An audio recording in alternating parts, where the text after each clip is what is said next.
For people who might not know about the game, why don't you go ahead and tell them a little bit about Salt and Sanctuary? Yeah, I mean the shortest version is it's a it's like a 2D Souls like it's obviously super inspired by the Souls series. It kind of approached it with this like okay just love this game. Would it work as a 2D game? So when I got totally like just taken by Dark Souls, eventually I started thinking like would that work as if we kind of went from this like this combat heavy action side scroller, would that work with souls like mechanics, like would a stamina bar work, how would ranged combat fit into it? And that's kind of where it started from, and it's it began to take shape, so it is where it is now. I mean, like I said, 2D Souls like is the short version, but yeah, it's a 2D stylistic action RPG of the hardcore variety. Hmm. All right. And why did you guys decide to go with 2D? Well, we've just always worked with 2D from the very beginning of Dishwasher Dead Samurai. That's just what has worked for us. And yeah, we don't really have any desire to play around with 3D. We really love the hand-drawn art style. It's just been our thing the whole time. Yeah, I mean, there's two of us. Yeah, uh, that's too. The time factor is a big deal too. And, yeah, there's yeah. two of us. I mean, I've just always loved sketching. I've dabbled in 3D art, and it always, you know, came across looking like let's not pursue this. you know, so yeah. I mean, I've always loved just sketching, and that's kind of where the style, where the look sort of came from, was this kind of like take a sketchbook, a piece of sketchbook art, and like just kind of realize it as this living, moving thing. And I think, I mean, we've gotten better at it. Yeah, It started out as like a weird experiment, and it's just like it's like such a joy to me now, just to bring life to sketches basically. yep. Well, Yeah, that. and I think Sorry, go ahead. I had a thought and I totally just lost it. Sorry. Oh yeah, we just like that aesthetic of the hand-drawn style. It keeps the feel of it really loose and kind of chaotic. And I think that also lends itself very well to what we do. When you start getting into 3D art, everything becomes it just naturally becomes more stiff, kind of more robotic like, and keeping it hand-drawn and loose helps with the style and feel of our games. Cool. That's cool. I really like the art style that I've seen so far. It's very interesting and unique. Thank you. So, you guys are a 2D team. Like, what are some of the challenges you guys face, as making games together? It's just the two of you guys. All the challenges. All of it. No. Yeah. Yeah, I don't like, well, today, for instance, today, and I don't think this is like a thing I shouldn't be talking about, but today I've been like trying to get a very specific things working with the PS4 build that so far have just been gradually falling into place, but not without great effort. Yeah, and it's all just like very specific, very technical stuff. And where like over the past weekend I was just animating a new boss, and that was fun. I liked that. But then today I'm like, okay, let's do this stuff instead. And it's just like you feel like you're kind of hitting a wall. And we pretty much have to do, like, I'm doing all the coding and stuff, and then Michelle and I, we share a lot of the art. She does a lot of the community stuff too. And then I do the music, and it's just like it's like a tremendous amount of work, but I like it all. so so Yeah. it's fun. But yeah, I mean, just like I think kind of where I'm like the task that seems most daunting right now is we've made just a ton of content, and now it's kind of about just seeing how organic it plays through.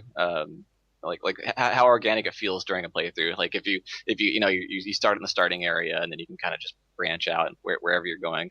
Are you like picking up a shield that would have been useful like 2 hours ago, but now is just crap? I mean, there's a lot of questions like that. I think one of our design goals is to have everything useful for certain situations. But there's some things that I mean, it's just it was nice for a starting character, but it starts to not work later on. So things like that where you want to you want to set the game up to feel like, oh good, I found this thing that I never found before and is super helpful now. Those are the little things that are worrying me right now. Right, Yeah, absolutely. you want it to feel like it's all one thing. That's probably part of the challenge with having two artists who have totally different styles. We have to figure out where to meet in the middle, where to make those styles match. And we work really iteratively, I keep calling it, where we make something and then work on it some more, work on it some more, and like really try to get it to feel like all one thing, all one piece of work. So how do you guys like divvy up like who's going to do what, or does it just vary every day or every week? Because I work in a small office environment, sort of, so I kind of get the idea, of some days it's way different than the other day. You're handling something you didn't expect. It's It sort of turns into we work on whatever we feel like working on until something comes up that really needs our attention, like right then. Like sometimes there's our asset deadlines, like if we're going to a convention and wherever we're showing needs assets from us and we have to like pull something together. Um, yeah, it seems like we work on whatever we feel like until something pops up that like, oh, we need to do this right now. And then I have like a the design doc of the world is like a rough sketch I made on a plane one day. Well, it's just like, all right, here's an area, here's an area, here's an area, and they're just like the most generically. I mean, like cave, like castle, and then I basically use that as like just a way of having this organizational picture. And then since then I've been like, just going through and detailing and fleshing out everything and I have a lot of monster sketches that you just you're like, oh yeah, here's an idea, let's put this in one. I do a stream every Tuesday and Friday, and a lot of the times I make a new monster on the stream. And it's like the last one I let the chat like give a lot of suggestions, and it got pretty weird. uh, What time is your Uh, stream? Like what time of day? I have one as well on Monday, but so we've been doing it 1 p.m. Pacific time. Okay. So I do it Monday 1 p.m. on, and it's kind of confusing because we have them, all three of them are on a different channel. Uh, so I have mine on my uh channel, Shell Dragon, and then Tuesday we work with the Indie Mega Booth and stream on their stream, and then Friday we do our own like Ska Studios Twitch stream, and they're all at 1 p.m. Pacific. Um, I always yeah, tweet about them, so. yeah, we tweet them out, and yeah, And at some point, I'm gonna have to stop making a new monster like every stream I because know, we have right? kind of locked down content. But oh man, it was like this kind of like from Castlevania, how there are enemies that are like impaled on spikes and they hop around. So this one, it was like a headless corpse impaled on a spike with the horse's head, like it's his horse got impaled over, kind of like this grotesque sort of Game of Thrones inspired thing. Oh wow. But you can knock the body, like you can split the stake in half, so then now the guy can walk around still with this horse's head. And everyone in the chat was like, he should jump at you and impale you with the spike. So now and it's like you're just like this like skewer where like you're impaled on the ground, and then there's a spike sticking into you with the horse's head, and then someone else's body coming, and it's just like it's all sorts of Oh wrong. But man. I mean, it was like, all right, let's just see how this works. And I don't know. Yeah, and It's that kind of came about right around like just after right around the same time you started adding enemy grab attacks. So like not only do enemies fight you now, but like there's a lot of them that will do super horrible yeah, grabby things to you.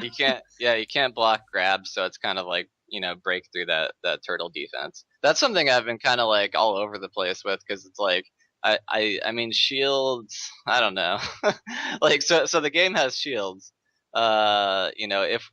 If we're all Souls fans, we all know that we're kind of weird about shields, right? I mean, Right. so So yeah, I mean, you can because actually that was like when I was first getting into Dark Souls. That was kind of my point of like, oh, okay, I can do this game now. When I found out about just like high stability and like I've actually pretty much just stability. That was the one thing I didn't get for a while. So that's how I played it for a while to kind of get used to it. So I appreciate using a giant shield to feel safe in an unsafe world. But then that's not the way you want to play it, and that's kind of where I think Bloodborne came from. Where they were like, enough is enough. Yeah, Stop with the shields. everybody's So just holding L1, you know. yeah. So, Yeah. so although I love one thing I love about Dark Souls that I think actually it works more with boss fights in Salt and Sanctuary where you're doing this very delicate juggle of like okay, he's attacking, raise the shield, okay, lower the shield, have to regenerate enough stamina to raise the shield again, and it's like it's almost as panicky as just roll dodging everything. So I feel like we nailed that pretty well. But yeah, the grab attacks were important because if you're just going around with the tower shield everywhere, it's nice when like a dog can jump on you and bite your throat and stuff. And yeah, we went through and took all the I don't know, like just like the enemies that you wouldn't want on top of your body were the ones that just like giant spiders and stuff. Like they get out, they just like bite your face a bunch and like they're The slimes are yeah, my bane. Like yeah, first they're kind of horrible to begin with, and then you tone them down a little bit, and now they jump on you and absorb you, and it's like, yeah. oh, They oh drop man. trees now. They Yeah. drop from trees and absorb you. Yeah, and there are these like little girls with like creepy porcelain masks that'll jump on you and stab you in the throat a bunch, and it's pretty. Wow. Oh, and the unicorns. The unicorn, yeah, the unicorn is Unicorns, horrible. okay. We're just going into this. Well, the unicorn is It's not a unicorn. it's not like a traditional unicorn. It's more like if a narwhal was a land animal kind of creature. It's like a land whale. A land whale. Yeah, yeah, but they charge and they impale you, and they like kind of keep running with you impaled on them for a Like while. Oh wow. that. I had a lot of fun with the grabbing attacks. Uh, Well, that's cool. It sounds like you guys are having a really like a lot of fun making your game, you know. That's really cool to see. yeah. Yeah, it's like I don't know. I mean, it's like the purest way to like appreciate this the style, the theme, the model that Dark Souls set out. Is just like it's like because you do all these things and you're like, oh man, this is so much fun. But what if this was like this, or what if this weapon existed, or and you can just like, I mean that's why it's so much fun for me. It's just like playing around with all these variables and factors and styles and stuff. Um, and yeah, I'm having a ball with it, with the creative side of it. Sounds like it definitely. That's all the fun stuff. And then at some point we're gonna have to do all the not fun stuff like testing and certification. So But yeah. so it sounds like you guys have both sort of always had like an artistic talent, but did you have to teach yourself to code to make games, or how did that happen? So my path was um, always wanted to be an artist. Eventually, like around when I was 12 or so, we had a Nintendo, and my mom said no Nintendo on weekdays, and we had a PC that I learned how to make uh like text adventures in Basic on, and those did not count as games, so I could make text adventures just to play them during the week. Wow, And clever. yeah, and then I mean, it was basically like I was like, I want to make games, or I want to play games. How do I, and it eventually just became this like okay, how do I do this so I can play this? And yeah, I went to like I've always wanted to make games, and I've always wanted to do art for games. But it wasn't that it's hard to get into. So I ended up just going to school for like the fallback plan of like just programming.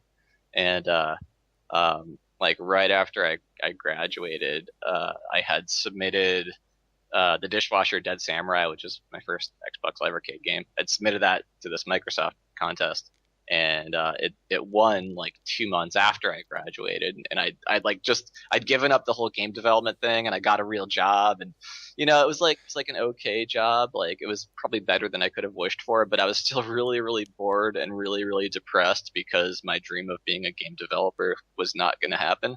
And then like 2 months into that, I got an email from Microsoft that was like, you should come to Washington because we're announcing who won the contest. And I was like, I probably didn't win, but okay. And then And then I mean, I've just been doing this ever since. Just we have 3 games on Xbox 360, and now that we're in this bold new future, we're working on Salt and Sanctuary for. I mean, I don't know if we've talked about that, but it'll be PS4 and Vita and Steam when it comes out. So yeah. I'm torn. I'm not sure whether I'll get it on PC or PS4. It'll be exclusive for a short window to PS4 and Vita. Okay, So if you want to play it sooner than later. cool. Yep. So, you guys have mentioned Dark Souls a bit as an inspiration for the game. What other games inspired you to make this game? Oh man, Ninja Gaiden Black. I don't, well, Castlevania, I think is, Castlevania, yeah.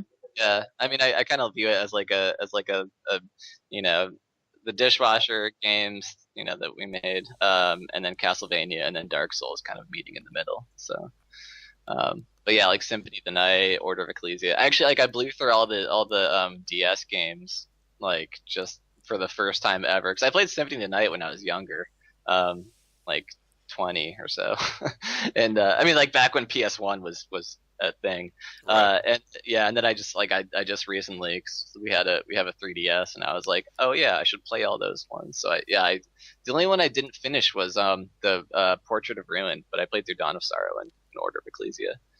And actually, Order of Ecclesia has a stamina system. I was like, hey, so it does work. 'Cause I mean that was always like the question was like, how would a stamina system work? Especially like if you're worrying about jumping puzzles, and I guess Order of Ecclesia doesn't factor any movement into it, whereas Salt and Sanctuary factors in like rolling takes stamina. So, but yeah, I mean that was like part of the I don't know like the model for what to aspire to be like was Castlevania games. Cool, cool. So, next question. Salt and Sanctuary is the title of the game. What exactly is the significance behind that? I mean, how'd you guys come up with that name? So I guess it Mhm. it yeah, we're always answering this question, and we never know quite how to answer it. I mean, it's about It's kind of like the core mechanics of the game. So you have your soul, which is a lot like souls, right? Every creature has their own essence, their salt, and come it kind of draws from the idea that we all like came from the sea, and that's why we all have salt in us, and that is our essence. And then the other core thing about it, the sanctuaries, they're all around the world, and they're these places that you go to that it's kind of like a safe place. The whole world is very dismal and dangerous, but you go to your sanctuary, and that's where it's like nice and comforting and warm. I mean, you can add people to your sanctuaries. You can add friends, yeah.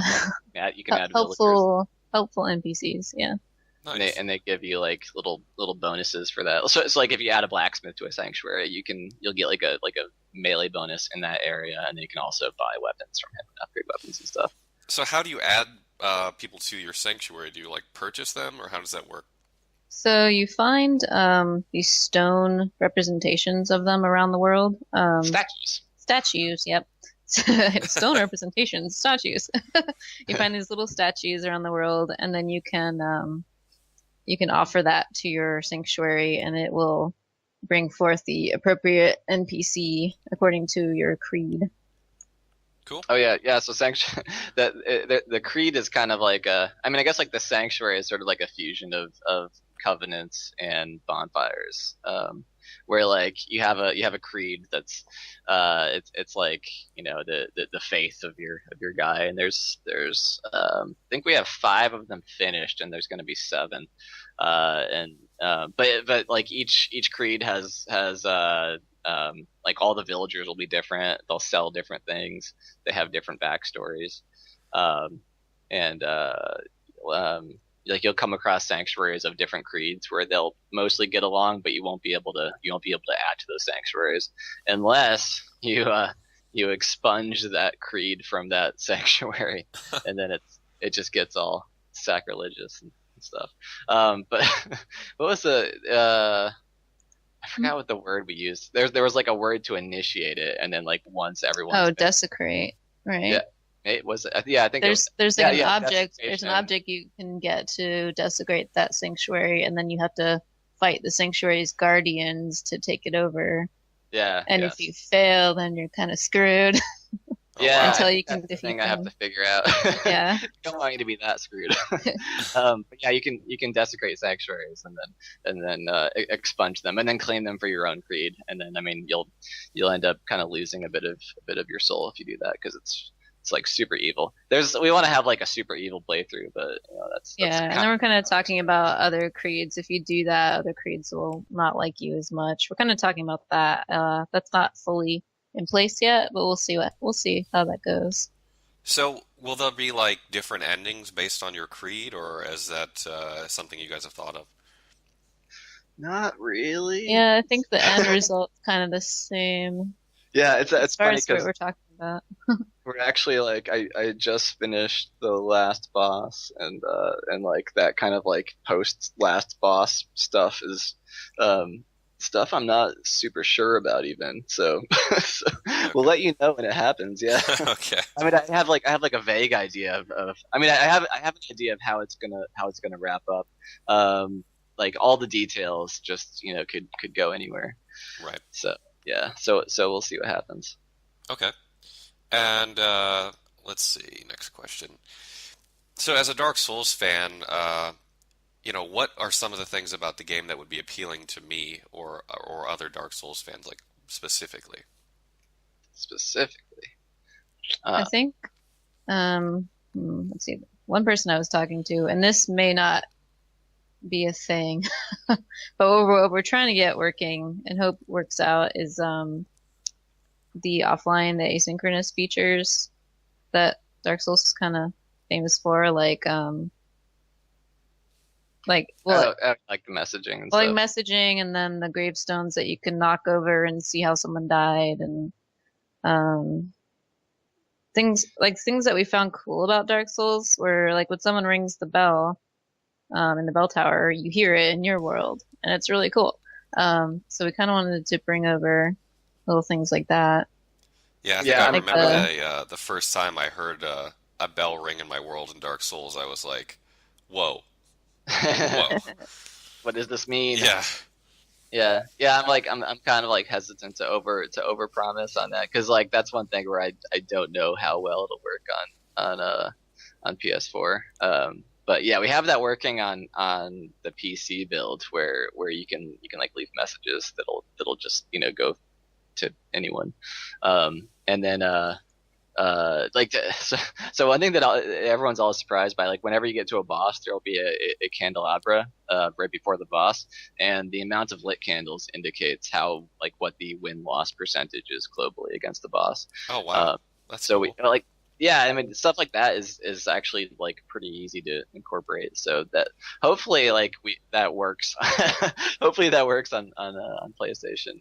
Uh, I mean we might have to get kind of clever about how we do it, but um, yeah, uh, I love all that like subtle, yeah, there's some areas too where there will be either a body hanging from a rafter or on a gallows, or there's heads on spikes, and those are players that have died in that area. Um, and Oh their yeah, fit, globally, yeah. yeah, their heads aren't super different because all the heads kind of look the same. Um, but they do represent a real player that died there, which That's is great. cool. I like little things like that that sort of tie players together. Yeah. Right, like that. Oh man, the Mirror Knight was an overpromise. Yeah. The looking Yeah. Every time does I've gone to him, I don't get Yeah, the real I don't think player I've ever fighting had a me. real player. right? Uh, Does it actually ever work?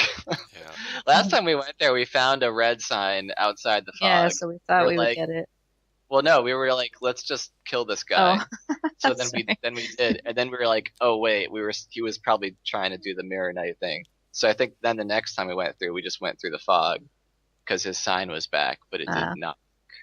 So yeah. Yeah, I don't. I heard rumors that Bloodborne is supposed to have some sort of mechanic like that for one of the boss fights, but nothing confirmed. Right. It's like it's one of those. I mean, I can see from a developer side. it's like one of those things where it's a little feature that I mean it sounds really cool. It actually makes up for like 0.1% of the actual game time, but it could cause just like 10% of the testing issues to come up. All these little weird considerations that you don't really think about. Where it's like, oh hey, if you're doing this and you're trying to get summoned here, it actually crashes, and you're just like, oh, how do we go back and fix this? So I could see like why it would go wrong, you know. But yeah, I have no idea how any of their stuff is set up programmatically. But yeah, just in defense of the Mirror Knight not working. Yeah. All right. So, when do you guys expect the game to launch? The um, question of forever. yeah, Yeah, I'm we're shooting hoping. for, yeah, like summer, maybe late summer.